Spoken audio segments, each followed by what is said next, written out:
Welcome back to the Align podcast. Today we have James Oliver, who's on the growth side of things, on the leadership side of things, and started as an agent with us. But you were a realtor prior to that too. So I'm just curious, so the folks can get to know James a little bit. How'd you get into this business?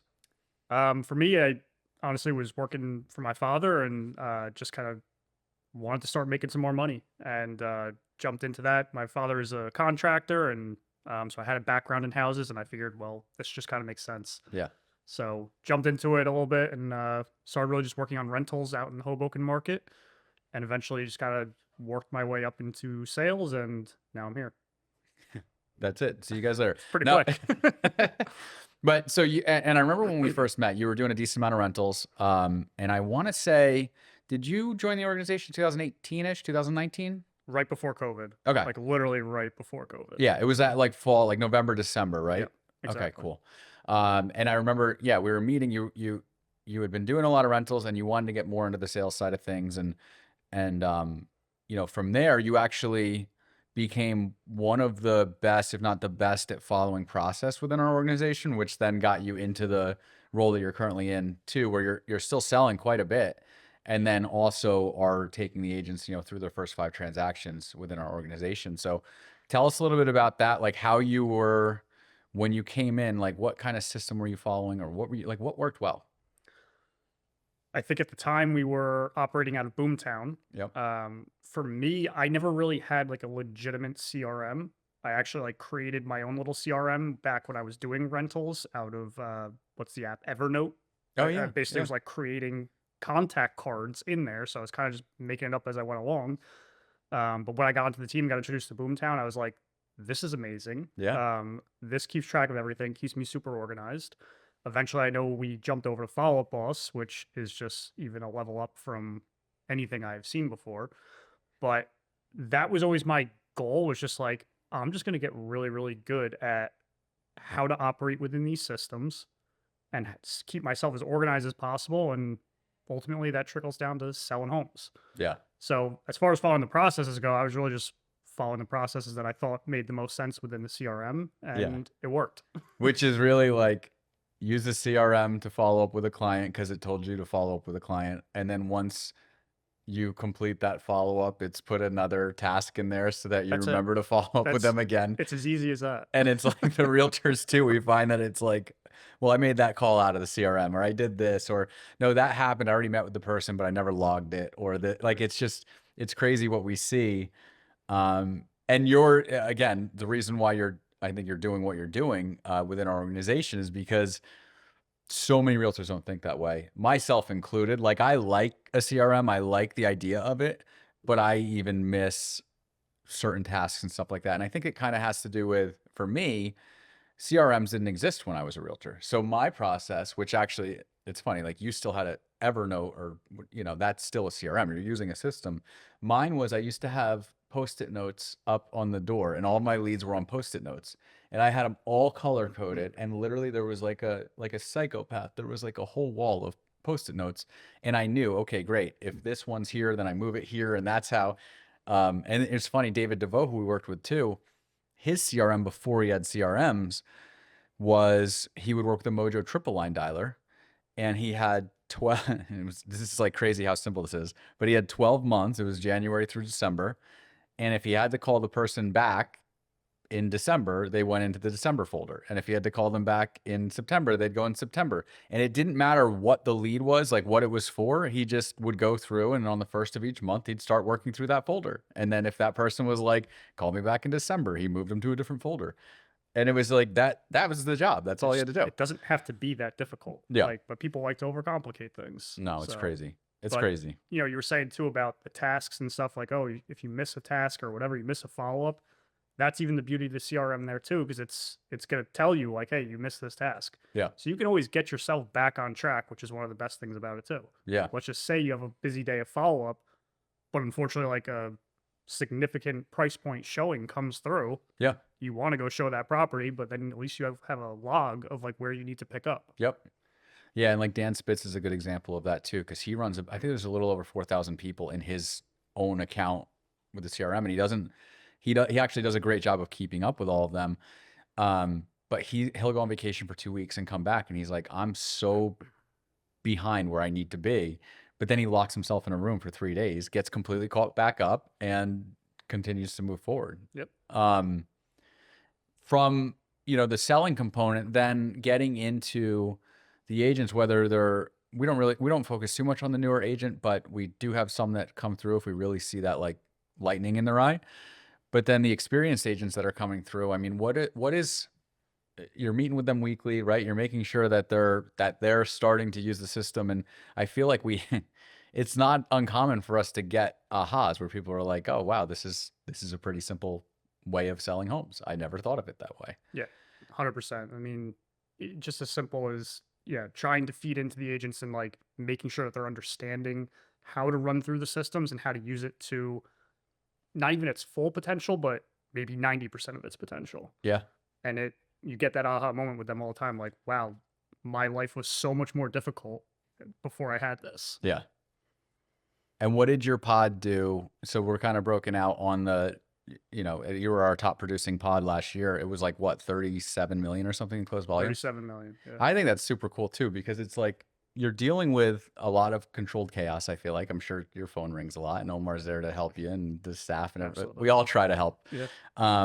But I think that's super cool where it's like, hey, just this division that like we kind of created about 18 months ago or something within the organization is already doing a heck of a lot more business under your leadership than a lot of like teams that have been in the business for years and years and years. And I feel like what we're seeing right now is like now we didn't even I don't want to say we didn't even try, but we're like really going after it right now. Yeah. And it's definitely paying dividends because I can tell you already from like just the first quarter of this year, Yeah, we're at, I think it's about 22 to 23 million already this year. that's insane. Yeah. That's So we're insane. going to far outpace what we did last year. Which you and I still have to meet too to figure out how How that's how going to be this doesn't, sustainable. yeah.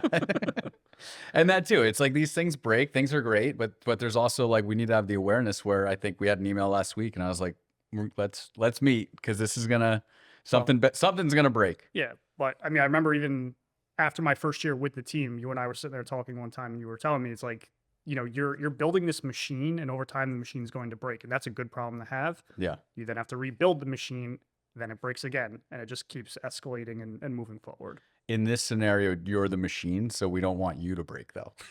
Well, I might hopefully not have a mental breakdown. Yeah, that's but yeah. that's where the screws you just come loose and James snaps one day. No, so we're trying to be aware of that. But no, that's exactly right. It's like what do we have David Finale too, who's taking the agents through through the boot camp and everything. So we're constantly auditing. What does that look like? How much can he handle? How much can you handle? Do we need a third person in the mix? Like what is it? And we're figuring out. Like I have a feeling we've been bringing 8 to 10 people in per month right now. I have a feeling if that happens for like another 2 or 3 months, it's a big problem. It's going to be chaos. It's a big problem. It's good What chaos. What's cool though too about what we're doing right now, which is what we probably about it was November of 2022. The rates came up that spring. I remember it was like March of 22. They were up in the fives, which was a big jump. And then over the summer, they went up into the sixes, and and we found, I think they, were up in the eights, perhaps through that fall. I don't completely remember, but what I do remember is that September or August of 2022 is when I felt within our organization, within the market, that the market had shifted. In my opinion, that's when it started to get hard.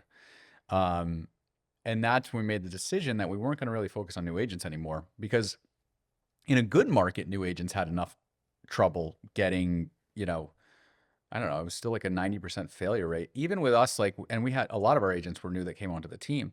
If you think back, we still had a lot of new agents fail out that aren't here today, or they went back to corporate America or had to get other jobs. So we made that decision to go get, the experienced agents. And what's cool now is we have Chris Tarda who did 22 million last year, and we have other, I can't announce names, but we have, by the time this comes out, there'll be some big people, but we have some bigger folks coming through the organization. And then that too is like, it's easy to, I don't want to say it's easy to add value to them, but it's easy to like go in and be like, dude, we work the system this way, do this, grab that lead. Your schedule should look like this. Let's do open houses that way. Yeah. Rely on our, offer process to make sure that you're leveraged. Even like little tips too. We talk about Kevin Cassie where, if he knows, and so we have our admin team writes up offers for the agents, but if we see a scenario where like Kevin knows he's probably going to be in a highest and best or have to do something like quick and make a quick decision, he'll have them pre-prep an offer. So it's just sitting in his dot loop account. And then he's Yeah. just changing like 2 numbers in it and then fires out to the client, even if it's at like 11 p.m. on a Saturday night. And that way he doesn't have to rely on the staff and off hours. But and is still using the leverage in the right way. But it's like those little tricks where it's how do you almost manipulate our system to benefit you in a off hour scenario. And without putting too much stress on the overall system and the admin team as well. Yeah, and I don't hate it either. Like if you have somebody that you're bringing out that weekend and you have a good feeling they're going to be putting an offer in, it's like, yeah, get it in Thursday or Friday because Mondays are our, I think, I don't know, JJ was saying we typed or they typed, I don't even know. I want to say 80 something offers last Well, Monday. Monday is that like best and final due date day that a lot of agents like to do. And then every once in a while you get the Sunday at 6 o'clock, which there's a special place in hell for those agents. But what are you going to do? Well, it's such based on that too. And that's one of the things that I always loved as well. Like I remember I had a highest and best. Fortunately, my client was Jewish, but it was at noon on Christmas Eve, and I'm not Jewish, so I couldn't start drinking my wine until like 1 p.m. that day instead of 10 a.m. And but I remember it was they called the highest and best for noon on Christmas Eve, and my thought was like, you actually just created this mess and this annoying thing that everybody has to go through. So that special place in hell is for that realtor that we're mentioning. And then also, like you said, the Sunday highest and best. I actually think that's insane and a disservice to the seller too. I agree. Why would you ever do that and like not really let people come through and sit on it through Sunday night and make a decision and then come through with like what they know is their highest and best? It also doesn't really matter because the attorneys aren't back in the office until Monday. So what's the point of this? Yeah. You're- Well, it's I think a lot of realtors like to like say they're burning the candle from both ends, and it's usually those realtors too that call the highest and best at like 6 p.m. on a Sunday that disappear the rest of the deal and like are of no use whatsoever when keys are missing for the final walkthrough and all of that stuff. It's very interesting. We I'm not gonna name tag realtors I like to say a lot, but shout out to my friends that wear name tags. I don't mean that in a bad way. And I don't have any friends that do this, but the at AOL.com, when I see that Forget it. on an attorney or a realtor, I'm just like, oh, ooh, we're in it. This is going to be a fun It's not one. going to end well. Yeah, I had an at AOL.com that proved me wrong recently. It was a great attorney to work with, but I'd say like 99% of the time, that's trouble. Yeah. And that too. So that's like, I love how we're going into like a special place in hell for realtors right now, but that I can't stand either when people like list a property on a Saturday or something, or they list it on a Friday night at 7 p.m. and it's your whole weekend. You have 6 clients out on Saturday and you're stacked perfectly. Everything's set up. You're showing 7 properties and you have it all out on Google Maps. And then there's that one that pops up that can only be shown at like 11 a.m. and is out of the route and like completely screws everything up. People don't understand. There's an art to the scheduling. Yeah. It's a complete art. Yeah. And like, I amaze myself sometimes where I'm like pulling up to the last house of the day and I'm like, this was scheduled for 4:30 today. It is 4:30 on the dot. I am damn good at this. No, I love that. Yeah. And that's actually I'd say that's the one thing that we don't leverage out within the organization because there is such an art to it. We've tried to have virtual assistants. We've tried to have administrators locally schedule for the agents.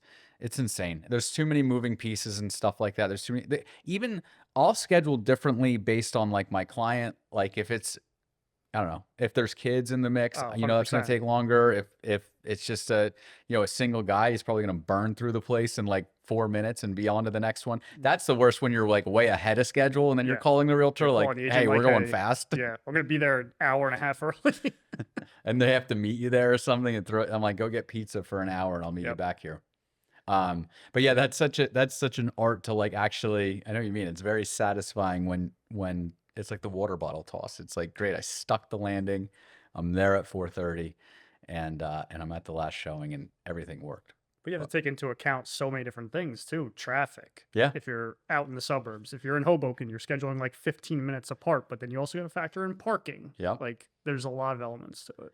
We have the office down in Red Bank, and before we were doing that with Tara and stuff down there, I would go work. I remember one of my clients, Mike, I would work with him and he'd want to go see stuff on Saturdays and Sundays. And I never thought about, like, obviously I knew Parkway traffic and stuff getting down there. So I just shoot down early, have coffee down there, do some work before, the showing just to be ahead of the traffic. Um, which any realtor, like, get to where you need, if you think there's gonna be traffic, get there before your client. I can't believe people still show up late and don't have enough time for these things. But just don't schedule your schedule in such a crazy way.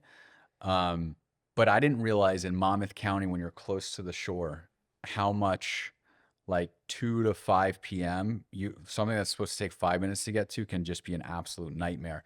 Bergen County is the same way too. On, like, a Saturday with the malls and stuff, If that you're out can. in like the Paramus area or Oh yeah, something, forget about it. yeah. So that Yeah. it's like keeping that in mind, and that's what's cool too with what we have now with technology is you can actually go say, all right, what's it going to look like Saturday at 2 on Apple Maps, and Yep. it'll has predictive data around it. So cool, man. Well, I appreciate you coming on, man. Anything that you want to mention as we're bringing some, I mean, I guess my thing is, like, let's join our organization. Let's see James snap. Who's going to be the realtor that completely makes him go off his rocker? We've got a few right now that are getting up in the rungs a little bit. So But no, what, any closing thoughts there? no, I mean, just trying to dial into the systems and everything like that is one of the major things that I try to teach the agents that I'm working one on one with.